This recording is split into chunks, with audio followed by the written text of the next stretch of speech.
Hi there, I'm Matt with State of Flex here to talk to you about streaming service, the movie, to talk to you about Space Jam: A New Legacy.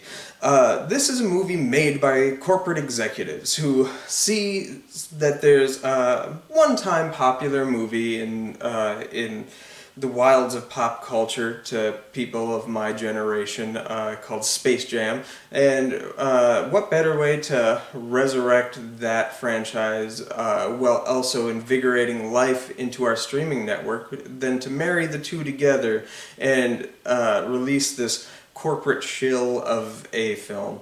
It is purely an advertisement for all the great things on HBOMax, which would be okay if they had done something interesting with the property, any one of the properties for that matter, but they don't, and instead you're being constantly barraged with films that are considerably better than the one that you're watching.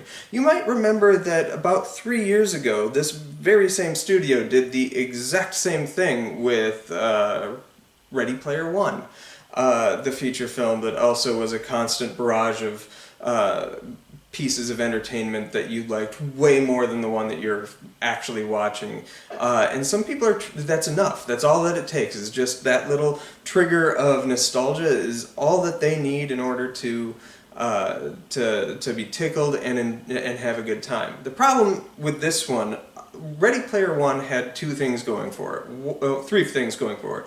It was based on an incredibly popular book. It was made by Steven Spielberg, whom that book adored, and is an incredibly fun filmmaker when he allows himself to be. And also it was made for an audience that was obsessed with pop culture, so it knew the audience that it had. This film is made and with the sensibilities for an entertainment value to deliver to exclusively young audiences, young children. I saw this with my daughter, in fact, because she wanted to see it, not necessarily because I did. But the problem with this one is that they're constantly showing me things that I loved when I was roughly around her age or within that 10-year span, such as The Matrix, such as Harry Potter, while also showing us new stuff that we're indoctrinated into loving, such as Mad Max Fury Road, Game of Thrones. If you look in the backgrounds, you can see like Pennywise the Clown and old classic films. There's been much hubbub about this online, but the characters from A Clockwork Orange are represented and stuff like that. You see, the issue that I'm bringing up is that these are all hard R-rated things. None of that material is intended for the children. It's intended for the adult in the audience watching with the kids. But the movie is so blindingly dumb that I couldn't find entertainment in it outside of being like, oh hey, I should be watching The Matrix right now. There's a new one coming out, isn't there? And that was the feel of this movie. It was just this studio showing you everything that it has that you could have at the palm of your hand with your little remote control to put it on and check out HBO Max and watch the It films or the entirety of Game of Thrones and whatnot. The other problem with that is all those things that it showed, none of them, not a single one, are aimed for children. So the wee one's just checking out how badass Fury Road is and was like, can I watch that? And I'm like, no, not now. Try again in like 10 years. Then I'll happily watch Mad Max with you. You know what I mean? It's just frustrating as all hell. And like, it's just pointedly not funny. This film, getting to the plot, has LeBron James, who I didn't mind so much, but sort of general word on the street and family members that I went with all felt that he was flat. Has not a ton of screen charisma, whereas Michael Jordan did have a little bit of screen charisma, had a little bit of that comedy. However, I also found him to be flat too. LeBron James' role in this is entirely dramatic. He's not there meant to be funny. they were wise with the first film. The first film, I will say, I'm not a huge fan of either. It's considerably better than this one, but they were wise with that first film of having Michael Jordan in a comedic role being supported by Bill Murray, who's a comedic actor, who also tends to elevate anybody he's in the room with, because he's just that good of a performer. LeBron has nothing. He has Bugs and those characters to bounce off of, but he has no screen charisma to elevate this work. Very little charm is going on there. So LeBron James is having a tiff with his kid. They get invited to Warner Brothers meeting where an AI in a piece of tech presents a marketing strategy for LeBron to get in on, and he's like, no, not for me, I'm not into video games. His son very much is. The AI discovers that the son is interested in the AI and abducts both of them and devises a basketball tournament that they will play, and if the AI wins, everybody will become AI, and there's like this big basketball game. So LeBron has to create a team, and he lands in Toonsville where he meets Bugs, and then they do the Muppets thing where they try to find all the different Looney Tunes characters by going into different Warner Brothers worlds. That's where you get actual scenes from Mad Max and actual scenes from The Matrix and things like that, where they're picking people up. The best of all of those scenes was they go into an animated version of Wonder Woman where they have Rosario Dawson voicing Wonder Woman, and that scene is actually quite good, and you get to sort of catch up with Lola Bunny and where she's been. That's the furthest character work they did in this entire film, is that like 7-minute scene.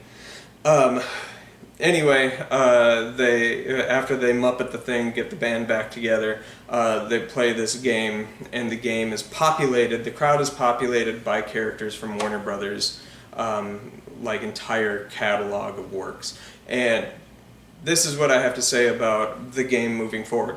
I have no idea what happened in the game.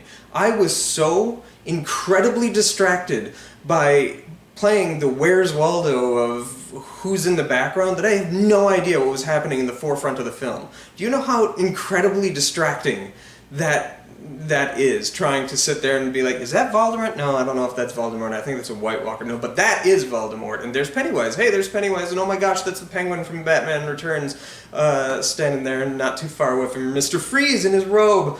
Oh, that's kind of cool. I wonder why they went with the robe and not the thing, because probably it's too heavy. All these thoughts are going through your head when there's dialogue, character work that might have been happening. I have no idea what happened there. But yeah, this movie just felt like the studio throwing everything they got at you so they can make sure you have that subscription, which is weird because most of the people who are watching this film already do have that subscription. So I don't know who this is intended for, really. Because, I mean, I did see it in the theater, but I already have HBOMax, so I don't care, and I've seen, like, Game of Thrones, I've seen it, I've seen The Matrix and all this kind of stuff. So I don't need to go back and rewatch it. I just am being reminded throughout the film that I could be watching something considerably better. I give this movie 2 out of 4 stars. As much as I'm trashing on it, it isn't as unenjoyable as Tom and Jerry. Like, that movie sapped the life out of me, kind of like a Horcrux. This film isn't nearly that bad, but it's also not very good. It has 2 qualities that I think really have it going for it. One is Don Cheadle is phenomenal as the villain. He gives 110% to this cardboard cutout of a character, and he brings intensity, visceral rage that simmers kind of like behind the eyes. He is fantastic. He gives a better performance in this than he did in the entirety of the MCU, for which he was just nominated for an Emmy. If those same Emmy voters watch this movie, he might get nominated for a Globe or an Oscar or something like that, because he gives 1,000% on this. It is kind of shocking how good he is in this movie, acting opposite of nothing.